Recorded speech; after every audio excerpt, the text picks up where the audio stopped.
stream where we play non-violent games, games that reward us for engaging with them either intellectually and or emotionally, rather than rewarding us for combat or any other kind of violent accomplishments.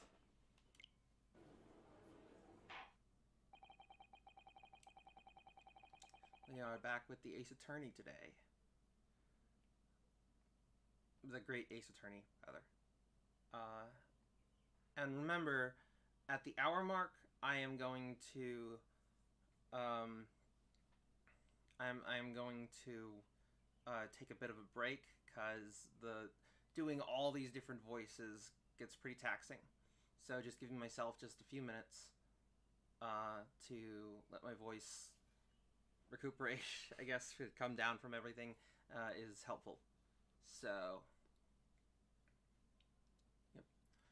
I have considered the defense counsel's request for a further summation examination of the jury, and I have determined that the court must uphold the defense's judicial right to this procedure. So, counsel, you will now proceed with your second summation examination. I presume the jury is ready, Mr. Foreman? We are, my lord. Very good. In that case, I must ask each of you now to state clearly and concisely for the court the grounds on which you find the defendant guilty of this crime.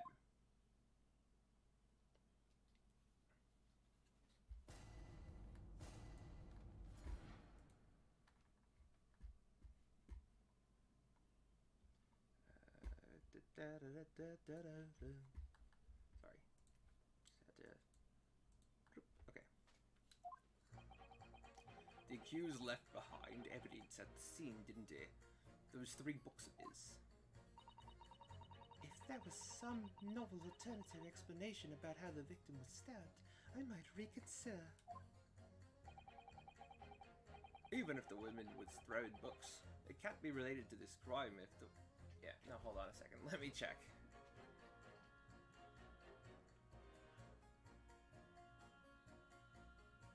Yeah, let me check the voices.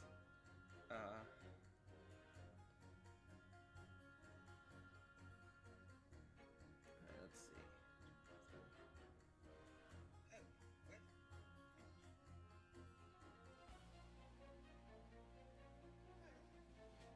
Okay. Even if the woman was throwing books, it can't be related to this crime if the window was closed, can it?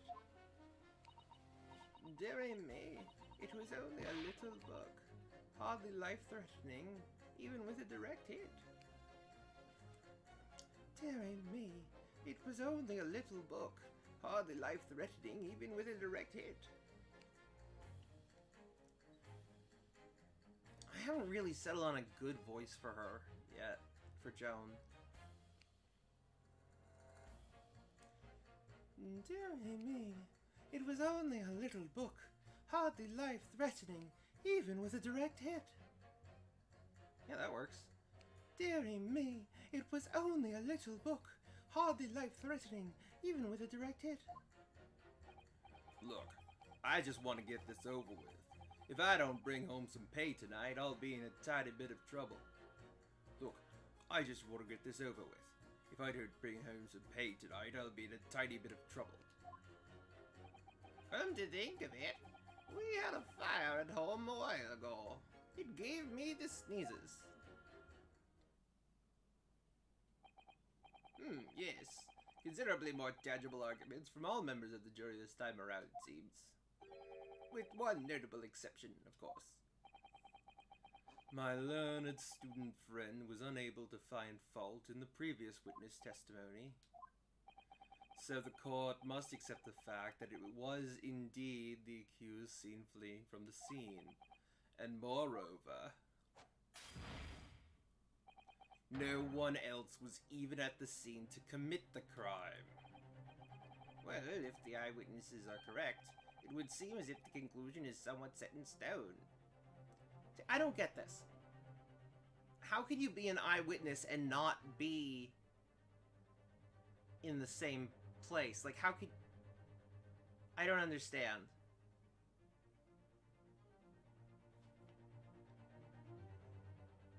Like, okay, There was nobody else around. Well, then how are there witnesses? Right? Like, that doesn't work. I fail to see how it can be argued any other way. That means, I'm afraid, that during this summation examination, it's essential that you establish some other tangible explanation for the facts. But how? What would even constitute a tangible explanation here? Isn't it obvious? Who stabbed the woman and how? Those two details are all you need provide. Simply give us a name and the method by which the attack was conducted. There, I was thinking this might be hard. Listen now, Huda, you have to do it. Otherwise, this really will be where the trial ends. Ugh, no pressure then. That's quite enough preamble. Proceed with the summation examination, please. I presume you are prepared, Counsel. Oh, yes, my lord. Alright, Ryanosuke, focus your mind now.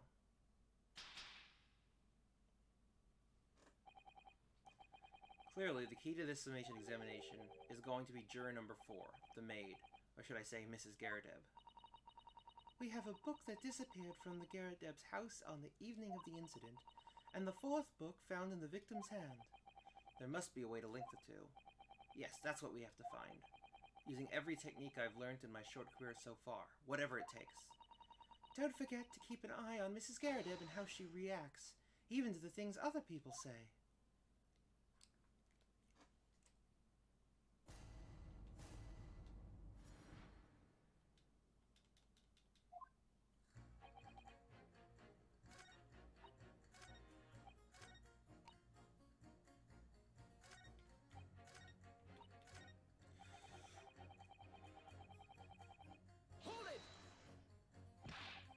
But as we now know, there were 4 books, not 3. Well, what difference does it make? There's every possibility that the 4th book, in fact, belongs to the defendant's landlord. Yes, that's the part I have a problem with. Sorry? Well, at the point the woman was stabbed, this landlord fellow was at home, wasn't he?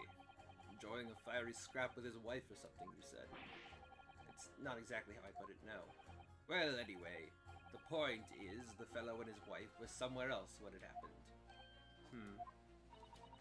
I think that's what you call a strong alibi. So it couldn't have been the landlord who did it, which only leaves the Nipponese fellow. Honestly, I can't see what all this palaver's about. If it's a done deal, isn't it? I suppose it is, since I have nothing witty left to say.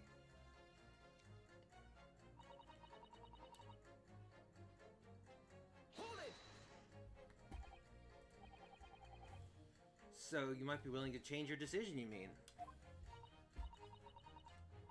Oh, my. Sorry. Oh, my. Such delight on your face. But I'm afraid I shan't be swayed by emotion. Despite what you may think of me, I'm a very modern, metropolitan, and rational woman. That's great. If one reads the morning papers, it's all forgotten by tea time, isn't it? So I read them in the first place. You see, modern, metropolitan, and rational thinking, wouldn't you say? And not at all extreme. As I see it, an overwhelmingly suspicious Japanese man has been implicated by overwhelmingly strong testimony. So despite 1 or 2 minor puzzlements, I do declare that the man is overwhelmingly guilty. Modern, metropolitan, and rational logic, wouldn't you say? Overwhelmingly. But us modern girls are always delighted to embrace new fads, you know. So I'd be only too happy to consider an exciting new theory if you could come up with one. I'd be happy to do that too, if only I could.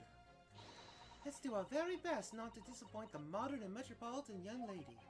Right. I'm glad you omitted rational there. Hold it! But what about the possibility that the window was open? What about it? I mean, there's just no way it could have been. How can you be so sure? The prosecutor fellow over there said it earlier, didn't he?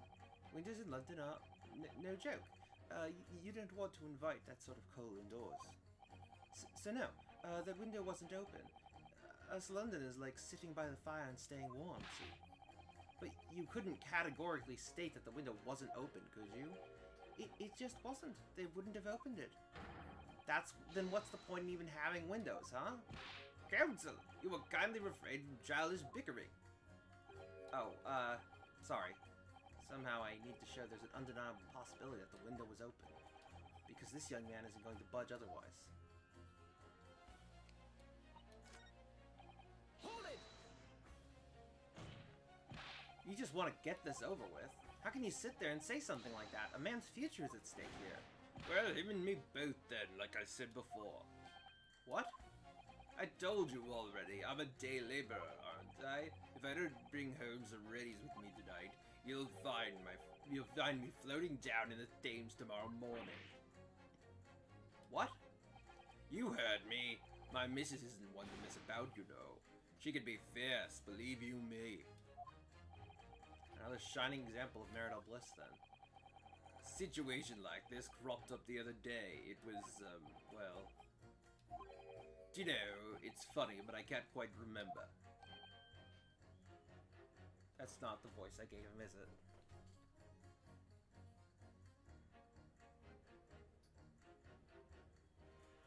Come on. Oh yeah, it's a little deeper. Okay. Sorry? It was too frightening, that's the thing. I must have blocked it out. Helpful. I wonder if Mr. Beat will ever be dragged into the Thames by his scarf. Don't even go there, Mrs. Sato. There must be some way to jog his memory about this.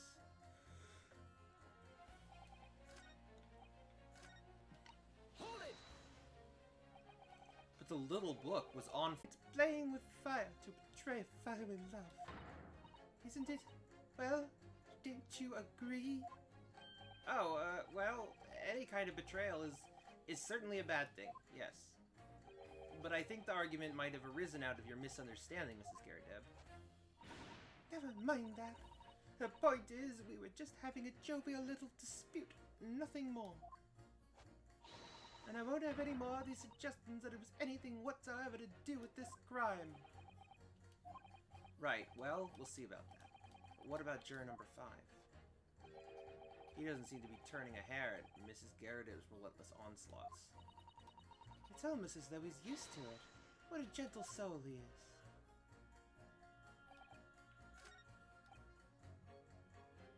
Hold it! Does that have anything to do with your decision about the defendant's culpability in this case? Sorry, what's that? You'll have to speak up, lad.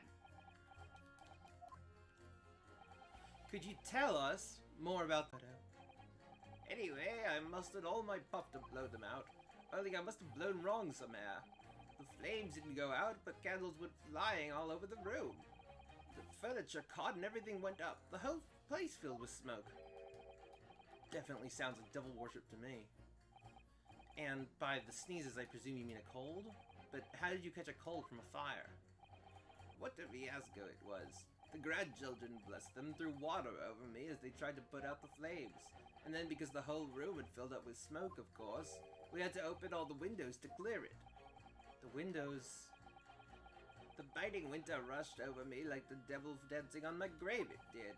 I caught a terrible cold from it. It put me in hospital for a while. I won't forget that birthday in a hurry. I knew it was devil worship all along. Something about this old man's story is playing on my mind for some reason. We need to demonstrate who, apart from Mr. Natsume, could have attacked the young woman. Hey, Thrifty! How are you today?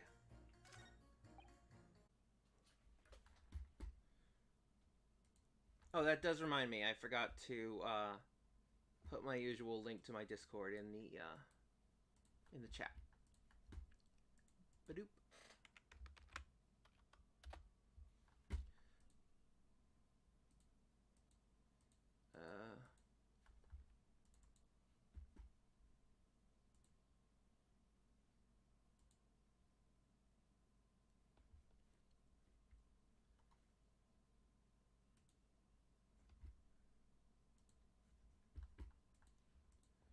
Alright. So, hi Thrifty, how are you today? These two jurors' statements clearly contradict one another. They do? How exactly, counsel? Don't push at me again. I told you it wasn't me. What's that tree? Do you see? Oh, me. See what's, Did you hear Journal number 6's account of his birthday celebrations last year? It seems, despite being a Londoner, he once opened his windows in the middle of winter. Well, yes, of course. Because it was an emergency. I mean, obviously, if the room was filled with smoke from a fire, then you'd be mad not to open the... Oh! Exactly. On the day in question, at the time of the incident, there was a fire in the Garadeb household, and Mr. Garadeb had the following to say about it. The whole place filled with smoke. Oh, my hat. Excuse me. Juror number 4, do you have something to say about that?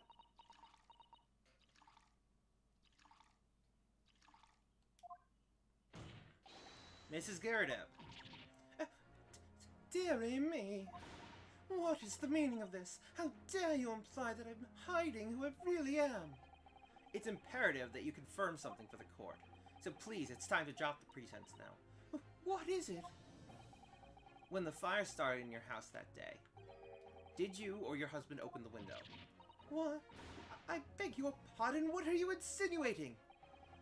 The room would have been thick with smoke after the carpet and bookcase caught fire as they did. In a situation like that, it's inconceivable that you wouldn't have opened the window. And what if we did? Oh, that's alright, Thrifty. Take care of yourself. Have a lovely day.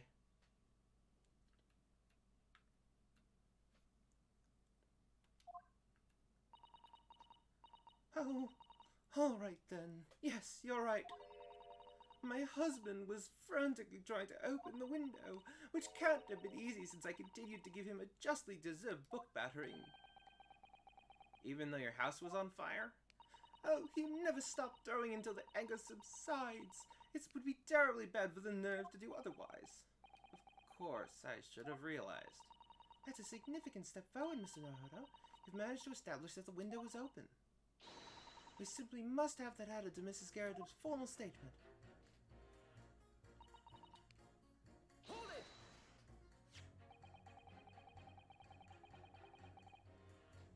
The fourth book found at the scene of the crime shows very obvious signs of fire damage. And the title of the book is The Lion's Pride. The same title, in fact, is the book that Mr. Garadeb told us he had been reading. Well, I couldn't really say. On the day in question, did you or did you not throw at your husband the copy of The Lion's Pride that he had been reading? I did. It was the first thing I could lay my hands on, so I hurled it straight at him. And now you come to mention it, yes. He was rather enjoying reading it, you're right. Why did you not reveal this information to the court from the outset? Because I couldn't, you insolent little man. I didn't remember. At times like that, you pick up and throw whatever you can lay your hands on, as well you know. I really don't. I barely noticed I was throwing a book, much less the title of it. Excuse me. What is it, juror number 5? You know something? I've remembered what it was. That memory I'd blocked out. Huh? It was listening to what this Garadi was saying. Brought it all flooding back. Who are you? Who are you calling a granny, you cheeky devil? I'm Mrs. Garadeb or the maid. I'll have you know. The man doesn't even flinch. Please tell me that's not because he's so used to being hit all the time. It was about 2 weeks ago now. I just got back home after work, like. I put my hand in my pocket for the wages I just earned that day, and I nearly died. There was a hole. Every last penny had dropped out. Oh dear, what a disaster. You haven't heard the half of it, boy. Oh? The wife was cutting up some chicken at the time. I could hardly get the words out, but I told her straight. I've lost the day's wages, love. Next thing I knew, the blade was whistling past my ear. Stuck into the wall next to me, it did, about an inch deep. No words, just terror. I could smell it then, you know. That god-awful stench of the dames. I was sure I was going to end up face down in the muddy banks that night, I can tell you. Now, that's a real disaster, isn't it? I'll never use the word lightly again. Anyway, the point I'm trying to make is this. When women lose their rag, they'll throw anything at you. Knives, hatchets, hammocks, you name it. Mr. Naruhodo, you mustn't think that all women are so short-tempered and unrefined. No, I wasn't thinking that. Throwing household objects at people is... well, it's so uncivilized. At least attack with honor, using a bow or the like. What? Attack? Who are you gonna attack? Never mind. Anyway, this man's words. It could be rather significant, I think. Alright, we'll come back to the bow and arrow thing later, if I dare.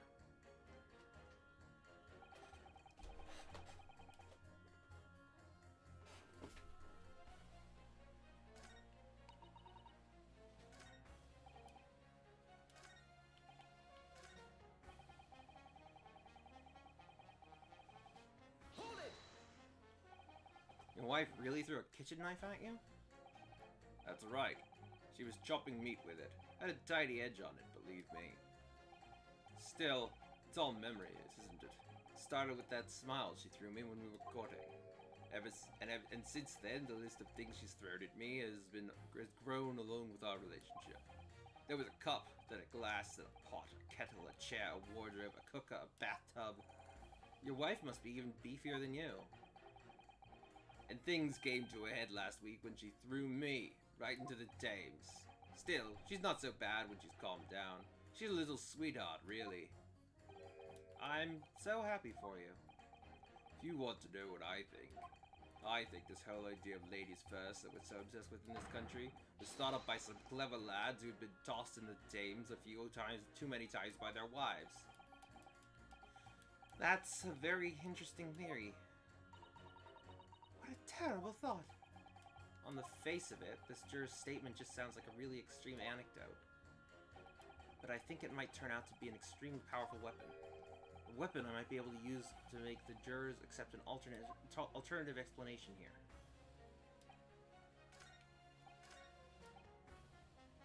Hold it!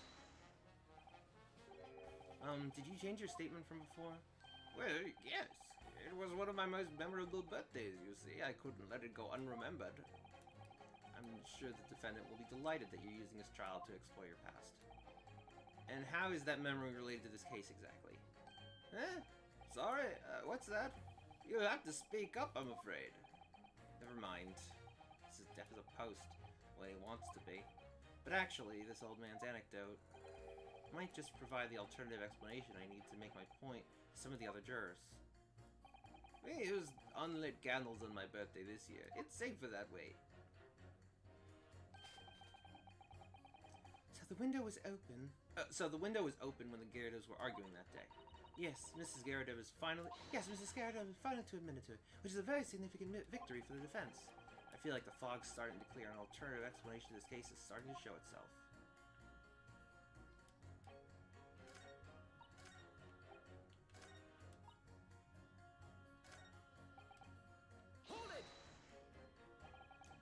At the point when the victim was attacked on Briar Road, we know there was a small house fire in the Gyarados household on the opposite side of the street. Well, yes, it certainly seems that way. On account of the smoke, I imagine they would have had the windows wide open in spite of the cold. We also know that Miss Gyarados was throwing flaming books at her husband. Her husband, who was backed into a corner by the window due to his wife's frenzied attack. Yes, that's right. So there's definitely a chance that one of the books could have flown past the man and out the window. Only what? Only I can't really see how it could have gone all the way over to the other side of the road, that's all. Ah! So I don't really see how I can change my decision, really. Oh, I see. That wasn't enough? What is it going to take to persuade these people?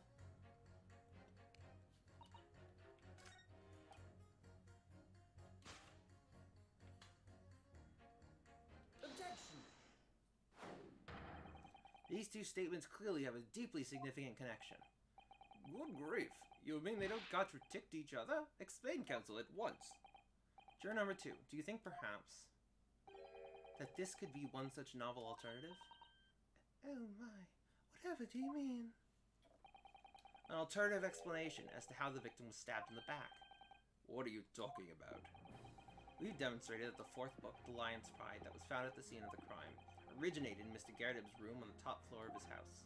Therefore, it's equally possible that some other object besides the book could have found its way from the Garrideb household to the street below. What's that now? After all, Mrs. Garrideb could have thrown any number of different objects at her husband. Isn't that right, juror number 4? What are you insinuating now, you little beanpole? I'm beginning to think that ever since the true origins of this book came to light, perhaps she's had a feeling this might be what happened. Now listen here, Now listen here, you Eastern Gala. As the foreman of this jury, I demand a straight answer. You give us this yarn about some other object making its way out of the house. But what? What is it? I'm really taking a big gamble here. That was a bold accusation to make, but I haven't any real evidence to back it up. But I'm certain that at the very least this warrants further investigation. Alright, Mr. Foreman, I'll try to explain the defense's theory. The other object that found its way into from the Garrideb household to the scene of the crime was... Take that! Juror number 4, Mrs. Garrideb. What? What now? I must apologize in advance for this, but I need you to confirm something else for the court. This knife. Have you ever seen this knife before? Good Lord, Counselor, what on earth are you doing? That's the weapon that was lodged in the victim's back, man!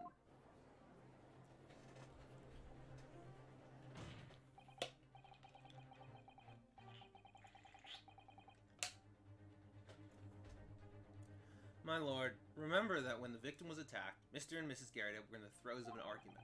Mrs. Garrideb was hurling anything she could at her husband, who had been backed up against the window. A window that had been opened to clear the smoke, and through which a book sailed to land at the crime scene. You can't seriously believe that. The book was found in the victim's grasp. Are you saying it flew out the window and across the street to land neatly in her hand? Even my missus hasn't got aim like that. Yes, I admit, there are many details we don't yet understand. But that's the point. That's precisely why we must not allow this trial to end. Not right now. Oh my. Mrs. Garrideb, your answer, please. Have you seen this knife before or not?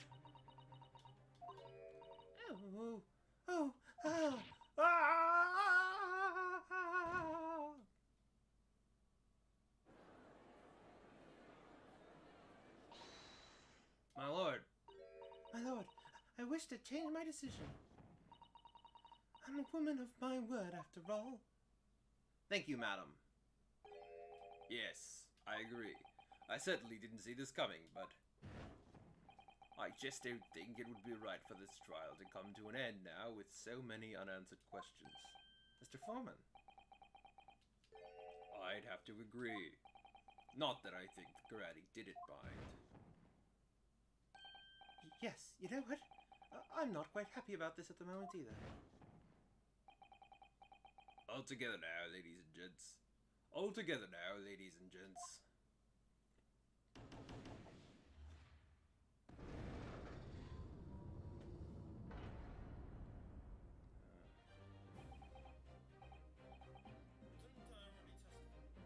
Didn't I already testify? Oh, that's Fair Play's voice. Didn't I already testify? We did it.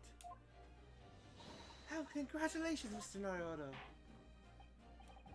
So, as a result of the defense's summation examination, a number of jurors' leanings have changed. 2 jurors called guilty against 4 now calling innocent.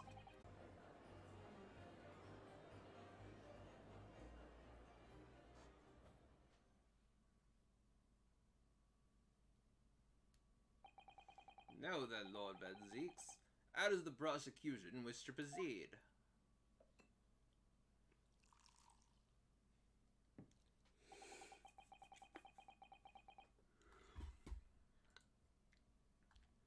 This trial is rapidly descending into a farce.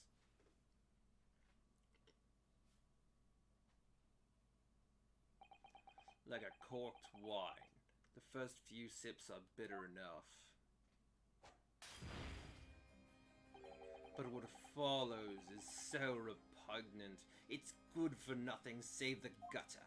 It's good for nothing save the gutter. If I may, Lord Badzix. No, what was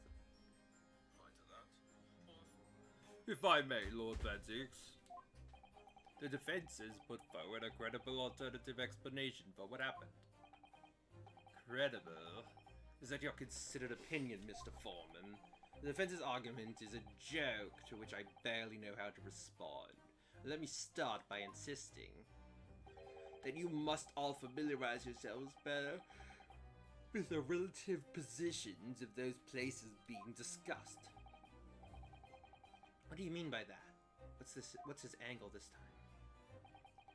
It should already be more than apparent that between the crime scene and the Garrett household runs a rather wide street, Briar Road. Which means that the distance from the Garrett's house to the scene is some, 15 yards. Let me see. 15 yards. That's around 14 meters. 14 meters? Oh, that's a little farther than I'd imagined. And, as you ladies and gentlemen of the jury rightly noted, as having portentous significance, the fourth book was found in the victim's clutches. In other words, the smoldering book wantonly hurled by the lady of the house traveled some 15 yards to land on the opposite side of the road, neatly between the collapsed victim's fingers and thumb. Is that your final conclusion, my learned and deluded friend? And did the jackknife follow a near-identical trajectory to plunge into the middle of the victim's back? This fantasy is somewhat stretching the notion of having a bad day for the victim, I think. Even those pathetic serialized detective stories have more believable plots. There's nothing I can say to that. That prosecutor loves the sound of his own voice. Mr. Sato, serialized detective stories are pathetic, are they? How dare he? Maybe let's pick our battles here. My lord, might I be allowed to speak? As judicial assistant, you may speak for the defense. Yes, go ahead. The prosecution may consider the idea fantasy, but what the defense has postulated was believable enough to persuade the jury to change its leaning, and as such, the court has a duty to explore this alternative explanation as thoroughly as possible. To that end, juror number 4, Mrs. Joan Garrido, must be called to testify and submit to cross-examination. Saints alive! A cross-examination of a juror? Order, order, order! Well, this is highly irregular. It is unprecedented for a member of the jury to be summoned to the witness stand. Objection!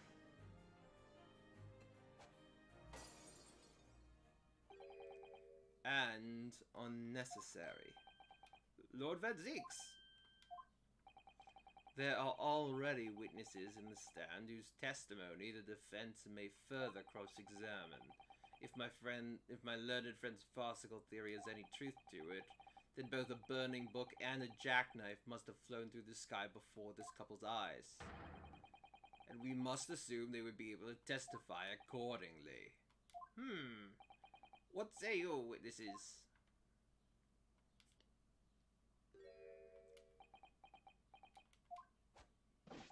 Yes, sir. Yes, sir. Constable Rowley Beat reporting for duty, sir. Yes, sir. Constable Rowley Beat reporting for duty, sir. Oh yeah, that's a good voice for him. I couldn't find one last week. Yes, sir. Constable Rowley Beat reporting for duty, sir. Well, good morning, officer. Sorry for dozing until now, sir. I haven't slept for a month. I haven't slept for a month on account of a villain who's appeared on my beat, sir. Oh, they are so heroic, these London Barbies. Patricia, my darling, I've been neglecting you, but no more. Oh, Rolly, my hero, you make me swoon. Very well. I hereby reject the defense's request. Oh. And order the witnesses in the stand to testify again. State forthwith before the court any details pertaining to the defense's alternative explanation of events. Yes, sir!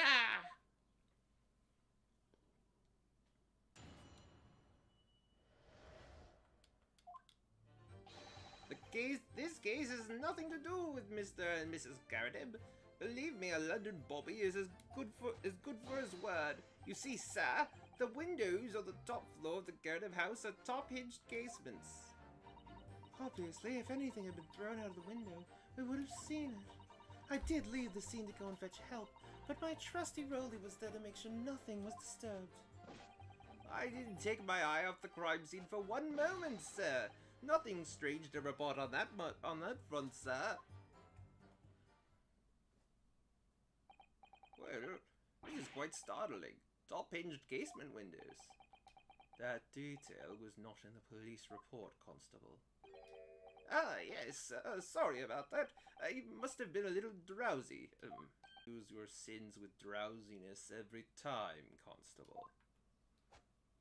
No, sir. Sorry, but what exactly is a top-hinged casement window? And you cannot excuse your ignorance with such trite remarks, my learned friend. Of course, sorry. I found it, Mr. Naruhodo. Cast your mind back to the windows in Mr. and Mrs. Scaredeb's room. Alright, I'll try.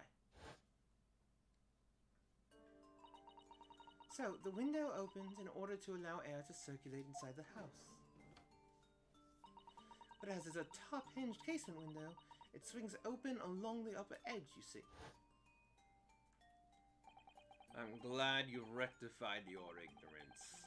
A casement window's most prominent feature is its stay, a metal bar which prevents the window from being opened beyond a certain amount. It prevents it opening? This is all news to me. Absolutely correct, sir. In other words, if a book or knife were to have been thrown through the open window, it would have clattered against the pane and fallen straight down to the pavement below. No. You see the problem then. Good. Your education in windows is complete.